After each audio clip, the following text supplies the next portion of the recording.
বাবা, তুমি ফোন ধরো না কেন? 3বার তোমাকে কল দিলাম, এই জ্যাম ঠেলে আসতে আমার আধা ঘন্টা লেট হয়ে গেল। শোনো, এখন সময় নষ্ট করার মতো সময় আমার হাতে নেই।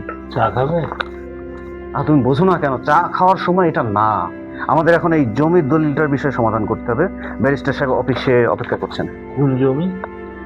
ওই যে ঢাকার বাইরে আমাদের যে পৈতৃক প্লটটা আছে, ওটার কথা বলছিলাম। ওটা ফেলে রেখে লাভ কি বলো? আমি একটা ভালো ক্লায়েন্ট পেয়েছি। হ্যাঁ, ডবল দাম দিবে বলছে। তুমি এত সম্পত্তি সামলানোর কোনো দরকার নাই তোমার এই বয়সে। তুমি এখন আরামে এসে দিন কাটাও। হ্যাঁ, এই যে কলম, সই করে দাও। হ্যাঁ, দাম কত? হ্যাঁ, ওই যে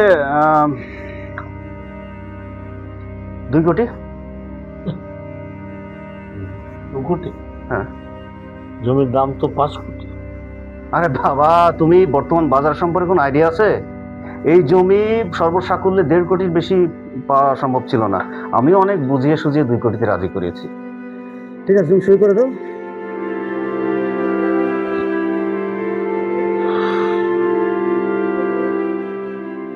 আজ থেকে 15 বছর আগে এই দিনে তোমার মা মারা গিয়েছিল। হ্যাঁ বাবা, 15 বছর আগে মা মারা যান, সেটা তো আমি জানি, কিন্তু এখন তো স্মৃতিচারণ করার সময় না। ক্লায়েন্ট বসে আছে। সেই মারা যাওয়ার ঠিক 5 মিনিট আগে যাবে তোমার মা একটা চিঠি লিখে রেখেছিল। সেই চিঠিটা কি তুমি পড়েছো? চিঠি?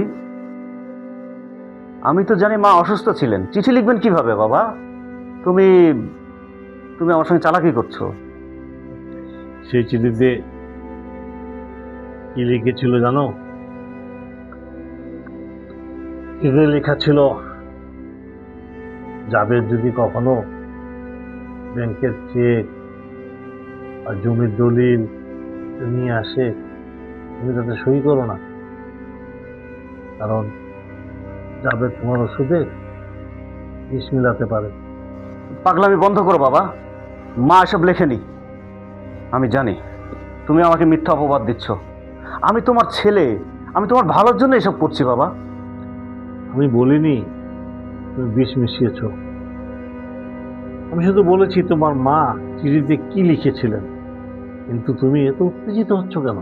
বাবা, তুমি আমার সঙ্গে সাইকোলজিক্যাল গেম খেলছো। ভাবছো আমি ভয় পাবো? বাবা, আমি ভালো করে জানি ওই জমিতে কোনো সমস্যা নেই। ক্লায়েন্ট বলেছে 5 কোটি টাকা দিবে, কিন্তু আমি তোমাকে 2 কোটি বলেছি এজন্য যে আমার বিজনেসে কিছু ক্যাশ লাগবে। আর তাতে কি হয়েছে বলো? আমি তো তোমারই রক্ত, তাই না? তাহলে স্বীকার করলে যে জমির দাম 5 কোটি। বাবা, আমি শুধু বোঝাতে চেয়েছি যে জমির দাম ওঠানামা করে। আর তুমি কথা ঘোরাচ্ছ কেন? সই করবে নাকি করবে না?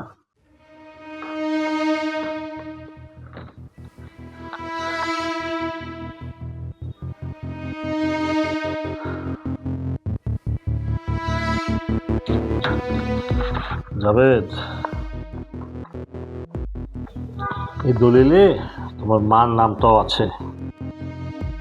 আর গত সপ্তাহে আমি জমিটা এতিমখানা দান করে দিয়েছি। তো গত সপ্তাহে রেজিস্ট্রিও কমপ্লিট করে ফেলেছে। কি বললে বাবা? তুমি দান করে দিয়েছো? আমাকে না জানি এটা কিভাবে করলে বাবা? আইনত এখন আমি তোমার ওয়ারিশ। আমি কোর্টে যাব। কোর্টে যাবে? যাও, কি বলবে কোর্টে? যে বাবা তার সম্পত্তি দান করে দিয়েছে। তোমার আইনজীবীকে জিজ্ঞেস করো, ব্যারিস্টার সাহেব জানে। বাবা, তুমি আমাকে 1টা টাকাও দেবে না?